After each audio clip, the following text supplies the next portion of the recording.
Assalamu alaikum, wonderful viewers. Welcome to the Political Hour Show here on Eco TV International, the People's Choice, where we invite politicians, youths, and women to discuss about the trending issues in our country here. And today, our wonderful and special guest is the legendary Ali Cham, who is popularly known as Killa Ace. He is a rapper and activist in the country here, someone who fights against corruption, injustice, and wanted to restore democracy in the country here. We will talk to him shortly, but before that, you can kindly follow us on Facebook, TikTok, Instagram, and YouTube. Sponsors are also invited. You can call on the numbers on the screen to sponsor this program. I am your host, Rahir Ture. Well, Killa Ace, we will go direct to the program. Well, we've seen that you are the founder and president of Team Gomsabopa, which in local language is in English, believe in yourself. But before diving inside, you can kindly tell us about this Team Gomsabopa. If one wants to join this movement, what should one do? Right now, we're working on measures to register people online. The Google form is ready. But as of now, for most immediate, you can call 720-7177.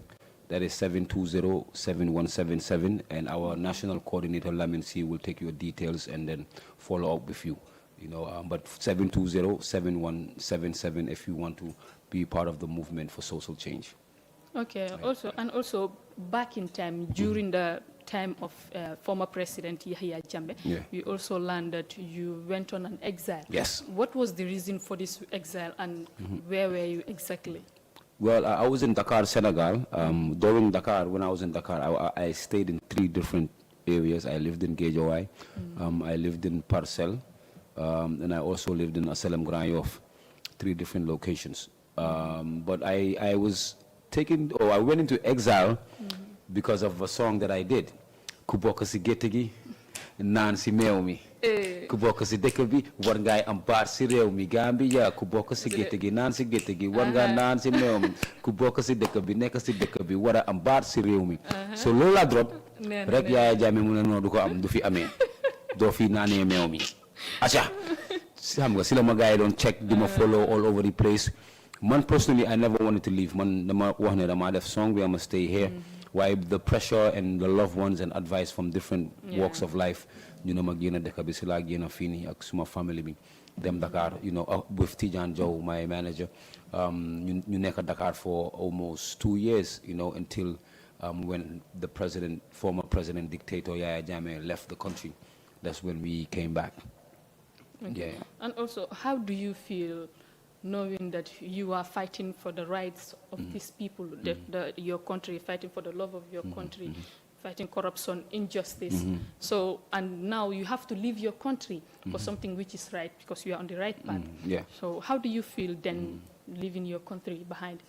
Well, I think that should have been something of the past. I don't think that nobody or anyone deserves to leave their country or be forced out or even killed or murdered just for speaking up truth to power. That's something internationally is something that I personally, and we all know that it's not right, and nobody or no human being deserves such, especially when you are expressing yourself as it is enshrined in the Constitution of the Gambia. So it's very unfortunate that that had to be the case.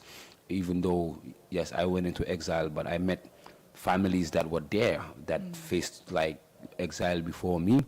Many of them were living in horrible conditions. Senegal is very expensive. You had some people who could not see their families back home until some of their family members died while in exile, or those that were back home. That alone was very painful to see families, being separated from their home, separated from their family, separated from their life, and having to start a new life in another man's country. No one deserves that. No one. Yeah. Did you go with your family, or you left your family behind? No, I went with my family. At that time, I had one daughter, my daughter Yasin, and I was married to Janke at that time. And all 3 of us left, because I was living with my family and I couldn't, leave them behind. So we packed our bags and we all went. And where did you pick from since you came back after the election 2017? Where did you pick from, and how has life been treating you? Well, I mean, very big disappointment. Very, very big disappointment coming back. Because we all collectively fought for change, one way or another. Yeah. We all put our forces together as Gambians from different walks of life to remove dictator Jammeh and his system. Not him as an individual per se, but the system that he was ruling by.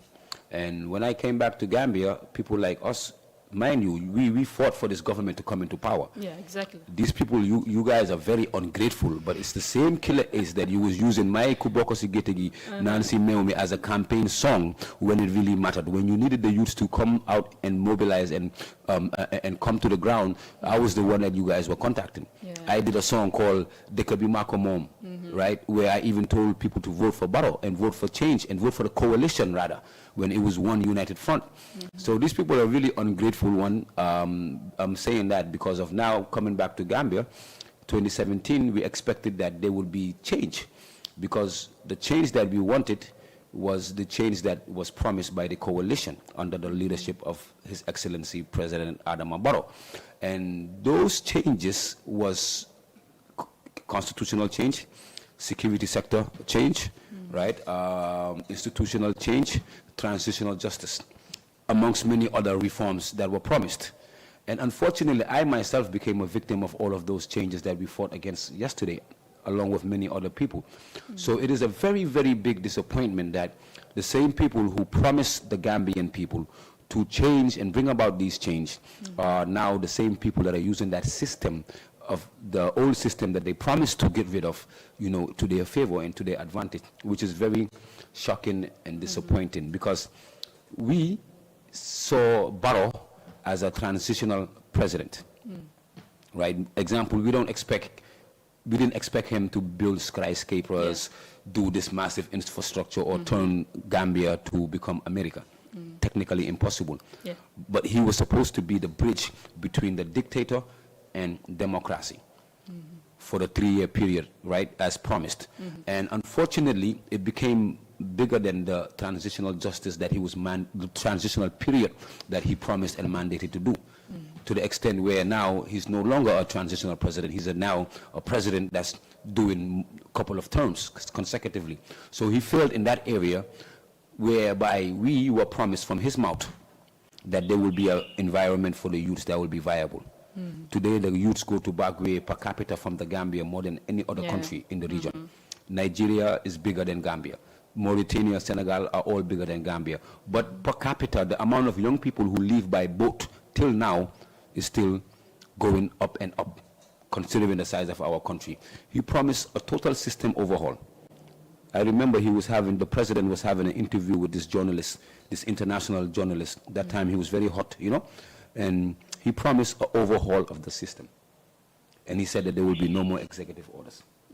Those were some of the promises that were made, right? Now you look at the government today, in line with the promise to, right, have the security sector reform. This guy is still employing former army men from Jammeh's time, right? He has Sidi Njai, who during the time of the impasse was saying that Jammeh will stay and was creating chaos to the extent where thousands of Gambians had to leave the border. That guy is close to him. He has former Yaya Jammeh military and even security men in the sector, close to him. Some as advisors, some as army generals, some as CDSs, some as etc., which is a contradiction towards that promise of overhauling the system. You know, the repetition and recycling of these same people who committed or were part of a system that committed crimes against Gambians. So these are all factors that made me disappointed. Everything was good when I came back in 2017, but then when I came back and they were expecting that, okay, Killa fought for change, now he will be quiet, you know, he's going to be, and then I continued the mission along with the team. We realized that corruption was still on the increase.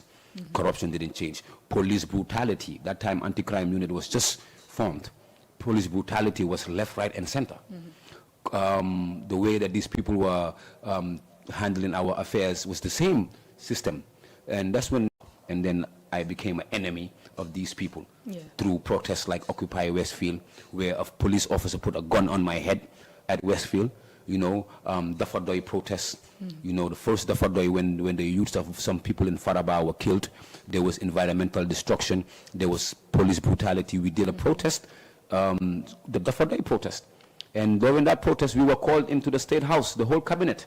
From the vice president, I remember, Fatoumata Tambajan was the vice president, the whole cabinet, even Talib Bensouda was there at that time. That time, NPP, UDP was one family. So the whole cabinet, had us for a meeting for 8 hours for us not to do the protest, in which we ended up doing anyway. So continuing the fight against the same system that Jammeh left here, to come back to continue to fight that system to the extent where I've been arrested 2 times, taken to Mile 2. This is my 2nd time. The first time was during Gorgin Boob's era, where I was accused of burning his house and organizing the protest and riots.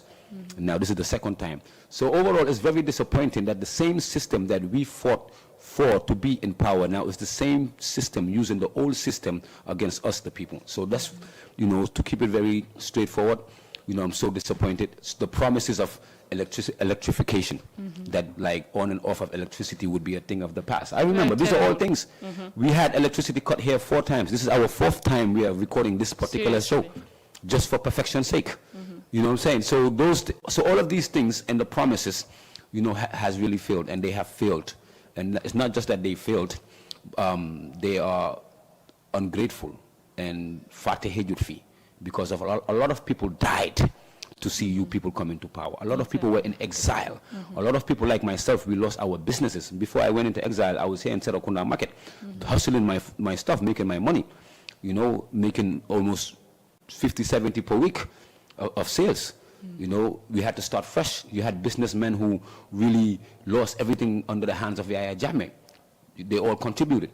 And now all of those people, you guys forget and forgot the sacrifices that we all made, and using the same system that Yaya Jammeh used to his advantage against your own people is disgraceful, is despicable, and is really, really disappointing and embarrassing. Yeah, well, this is really disheartening. Yeah, it is. Yeah, and also about, these past months, we've seen that Pura has increased this price floor that you went to protest about. Yes. Yeah, and you went at Pura's gate there trying to submit your petition. Yes. But then suddenly the police came and arrested almost 23 people. Like animals. Yeah, exactly. And like so animals. You and the other members, 22 other members, were you in any way manhandled by the PIU officers? We were brutalized. Many of us were brutalized. Me, myself, if you can see what I was dressed in, I came very peacefully, very nice. Sunset, blue, classic. My chaha, fresh clothes. You see, look at that, man. Yeah. Looking nice and fresh. Very nice. And that shirt has been torn. I will bring it one day. You see, it's all torn into pieces. That necklace I wore is into pieces. I only found 3 of those pieces. It's 17 pieces in the necklace. Yeah. There's somebody who had body pain after he was arrested, and he was taken to jail and Mile 2 with that body pain. So outside, right, they were pushing us. But when we were inside of the van, they manhandled us very, very, very seriously. Really? Inside of the van, they manhandled us very, very seriously, because they know that there's no camera, there's no media, and even me, I have footages of them, manhandling somebody. This is for you, and hopefully I will share it to you, because you guys deserve these exclusives, right? I'll look for it, and then hopefully I'll play it soon. But you guys deserve these exclusives, because there's some things, if it's not on camera, people will never believe it. And I will also give you a copy for backup. Yeah. And there was a moment during your interview there, you were saying like to the police that we are not your enemies. No, we are not your enemies. Yeah. So, and it's very sad and unfortunate, just like I was saying, we thought that this would be a thing of the past. Yeah. During the transitional promises, we were promised that freedom of expression and speech would be something that would be guaranteed to the Gambian people. Not to mention the Gambian people, but the youths who are very important pillar of society themselves. And it's unfortunate that that was a big blue lie, because look at the way that we are being treated just for peacefully coming out to a public institution. And the Constitution of the Gambia gives us citizens to write and petition any public institution. We were complaining about a matter that is a national issue, which is the crisis of internet being increased to the extent where the ordinary Gambian cannot afford it. Serious. Students, civil servants, you journalists and media houses, you need internet to stream and put your things out there. Definitely. So the economical negative impact that this has on the Gambian people, this alone should have been something very simple. Police should have came, allowed us to give our petition, and then we disperse. Our whole activity plan was no more than 30 minutes to be there. According to what we planned, we come, we just talk to the media, we hand over our petition, and then we go. And then you have these police officers who really need to be reformed and go through serious security sector reform, like ones like SAR. Yeah, and there was a time even that guy, the tough one, tall, tough guy. I forgot the name exactly. Yeah, exactly. He's here. Kor, yeah. He's so Kor came peacefully. He told us, you guys have 10-15 minutes. Yeah. You go do your thing and then you disperse. That's when SAR came and overruled his own man in uniform. This is Kor, very nice guy. Kor, we engaged since anti-crime. These people are our brothers. Yeah, then SAR came no negotiation. No negotiation. And this guy was doing what a police officer is supposed to do. A police officer, you're supposed to come with dialogue to the citizens because you are here for us. Yeah, exactly. But look at this guy. Yaya Jammeh want to be dictator. You said we are local, we are legal. Look at Get him him arrested. For what? You know, so this is something like in line with what I was saying earlier. This was something that was promised to be a thing of the past. Look at 20 police officers, my skinny, lapai bodying and what my man handled for speaking for something that is for you. So this goes back in line with the security sector reform. The lack of the true security sector reform is the reason why people like SAR, under directives, because all of these recruits, I don't blame them. I don't blame them. I swear to God, I blame SAR and the executive command that come. When they arrest us and take us to a police station, they dump us there. Under command. Even the SO of Kairaba police station cannot do nothing about it until they take us to different places. Serious how these PIU, these Gambia police force in general, use directives to quell peaceful citizens. When? Then what about hell? They could be what is the nigga dicky, kumambo amday, kumambo amudbai. We are all equal here. So if there's two groups that came out after our protest, right, where we were peaceful, two groups came out. One of the groups went up to police headquarters and occupied police headquarters. Accent Duff behave, nothing happened. Right? Another group came out the other day, they marched from Banjul all the way to police headquarters again, in large numbers, procession. Nothing happened. So now, let me clarify. I advocate for people to assemble peacefully. I don't expect anything to happen to any of those people because it's their right to peacefully assemble. But if we, who were not doing a procession, we did not have a loudspeaker, we did not block traffic, we went to a public place that is owned by the taxpayers like us, peacefully with placards to hand over a petition, we were dealt with so much negative force. Gambia police force put out a statement immediately the night we put out the flyer. But for them to put out a statement during those two cases of two different groups coming out into the streets, occupying your headquarters, shows ne na fair hangen, one, but pray you guys are not fair, very selective with your approach. You pick and choose on who you apply these false laws that you fix to suit you on us. Sen own raka. But why wasn't that same thing happening to other groups that do things that are even more chaotic? So there could be what make a diki kumbabu amday, diki kumbabu amunday. That's so unfair. Look at how many things have happened in the country where the police force don't even follow or ignore it. They don't even pay attention to it. But because of we went to protest and we seem like we are obstructing the government, an executive order comes and we are treated like we are animals. It's so unfair for people in your Hamantene. We are citizens of this country. We deserve to be treated equally. And the Public Order Act and the charge that they are charging us with unlawful assembly, I think it's only right that we break it down into context. Because they use that against us to say that, yes, we didn't apply for a permit. That is rubbish. You know why? No. Section 25 of the Gambian Constitution guarantees everyone to peacefully assemble without arms. Loolu la Gambian Constitution bi wax mu ne képp koo xamante ne citizen nga am nga right pour nga génn si jàmm ak salaam Why then you are unlawfully You assembled? know why? Because the Public Order Act, we Yaya Jammeh don't use pour ñu bañ a mobilize génn si mbedd bi boobu la gars yi di use at. The Public Order Act bi is clear. Xam nga bële is the constitution of the Gambia mooy suñ téere bi bu mag bi moo wax ne you are guaranteed your freedom to express yourselves peacefully and assemble. Waaye léegi nga ñëw si Public Order Act bi, right, 2 sections of the Public Order Act mu ne you will require a permit if you are doing a procession. Xam nga la mooy procession mooy comme marquage lu gars yi def doxee from one place to another. Okay. loolu mooy procession mooy yaa ngi move from one place to another. So that one you will need a permit parce que police will have to coordinate the traffic, they will have to make sure everything is clear along the way and everything goes as normal whilst yow yaa ngi def the procession. The number 2 where you require a permit mooy anything that you use to amplify sound mooy loudspeaker, megaphone, bimbam. So if you having those 2 activities in a protest which you will process or you will use the loud horn or both, you will have to apply for a permit. But in this context of going to a public institution peacefully, no, you don't need a permit because Section 25 Section 25 moo waxu dëgga wala Public Order Act bi lu mu fa highlight tamit waxu dëgga wala ñoom ñëpp waxu dëgga wala même police rek ñoo nekk si dëgga. Benn foog mu nekk benn. Waaw so loolu dama bëggoon ñu highlight ko parce que dañ lay use loolu noonu even some of people that want to support us be like hey Killa da ngay waroon a am permit you guys didn't have a permit. No lan jàngal lan la suñ book bi nga xamante ne moo ñu sàmm ñun ñëpp as Gambians lu mu wax mooy ne ñun am nañ peace pour génn si jàmm te it's clear peacefully. So if suñu génnee ñu taal match that's not peaceful suñu arresté da ngay unlawful. suñu génnee ñu toj foofu noonu pura seen weer bi it's not peaceful. Then they have the right to arrest us.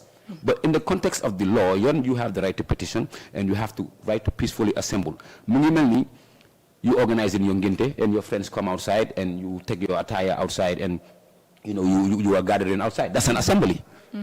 Isn't that an assembly? Exactly. When it's Friday prayer, they block the highway. And people assemble outside. Is that unlawful assembly? Do they need a permit to do that? So unlawful assembly, Lulu, it only is in application when you have those 2 criteria. There's other criteria of unlawful assembly. Why come to clarify what we were doing is something that they want to use against us because of Bugunyo against the young people come out protesting against critical issues that might seem like sabotage to the government. Lulu moy digabi. Okay. They communicate with some of the members you have detained. See. Elephant mile 2 bi te gañu come from the living condition there it is really terrible. It's horrible. You are one of the members that experienced this first hand. So fofu dal naka la mel. No, mile 2 is horrible. Mile 2 kula wax na neexna wako mu dem dëkk fa. Mile 2 is so congested. Like a room like example like 2 boys quarters nga bolé ko. Mu wara jël maximum 10-12 people. They will put 28 people inside of there. Because every day there's an influx of people coming in from the courts, foolish case, petty case, big cases, they just come dump them there. So the conditions there is very tight. And every cell, your capacity shouldn't be more than 12. Okay. But 20, 25, there's a cell that has 28 people. When you go to bed in mile 2, this is how your body, like this guy puts his head this way, you put your leg this way. And then you are tight like this. That's the way. Like sardine when you open up sardine because it's so tight. It's so tight that you cannot even turn around. You understand? To just like if you're laying on one side, sometimes you just want to change. You cannot even do that. And on top of that, when they close the cells for more than 12 hours, that's where they have this bucket, this black bucket where you piss, and the other one I don't even want to mention it. In the same place. For all night until 8 in the morning. That's when they open the doors and then they close the door again at 3 o'clock up to the following day. So you have to be in that environment of the piss, of the urination, of the other one that smells until the following day. So do you get food? Because we also learned that some of the members went on a hunger strike. Yes, you get access to food if your people can bring you food. And mile 2, they also cook food, but it's very horrible food. Even the mile 2 police officers don't eat that food. Okay. You understand? But people like us, we were lucky. We had food, coming from outside and stuff. As for the hunger strike, Small YG Flex, he's the one that led the hunger strike. when I heard hunger strike, I said, no, man, chairman I'm a chairman. Hunger strike is not part of my constitution. The mom also. I told them I had also. But all serious no though, guy Flex Don, shout out to Yusuf Taylor, and all of the other 23, he handled the hunger strike. He and a group of the other people that were arrested there did the hunger strike, and yeah, I give them a lot of courage. That's him, Flex Don. He's the spokesperson for Team Kumsabopa. I give them the courage. Tigo tamit mu ne dafa hunger strike. Tuuti mu dee foofu noonu gàttaayam waaye jëngu na ko man rek maa wax gars yi ne man bokkuma si hunger strike man dama am also waaw man am na problème ak yeah so defoon nañ fa hunger strike sant yàlla tamit amoon na impact because of loolu tamit booy dañ ko fa téye ñoom ñu ne dañoo hunger strike ñëw naa neexal leen ba soona jox leen banana ñoom Flex ñu ne non dañ see dee waaw so boobu moom gars yi def nañ ko waaye the conditions in Mile 2 is so tight. The building is old. Building boobu since 1950 something mu fa. You see the iron rods hanging out of the ceilings. Okay. So it's very horrible. It's a place where the colonizers, right, the British built just to yar sun mami, to teach them a lesson. The Edward Francis Smalls and all of those that used to try to organize political activities, against the oppressors and the imperialist British people. So they built the Mile 2, right, as a place where if you go, it breaks your spirit, it breaks your soul. So when you come back out, you wouldn't have that much fit or guts to mobilize. That's the same setup that was here. And in addition, in line with the promises, these people promised to change the system.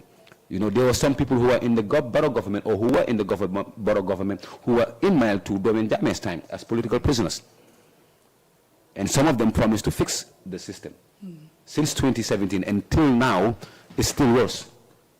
Okay, and also it's still worse. So the authorities should really try to help the Mile 2 conditions because it's horrible.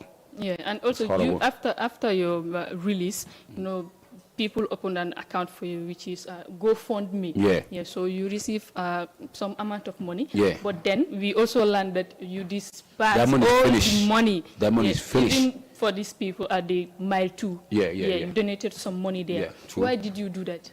Yeah, one because I received about 400,000. Yeah. I gave 20,000 to what's on Gambia because they're the one that mobilized the forces, and they also have administration and things to handle. So I gave them 20K, 5% of the money.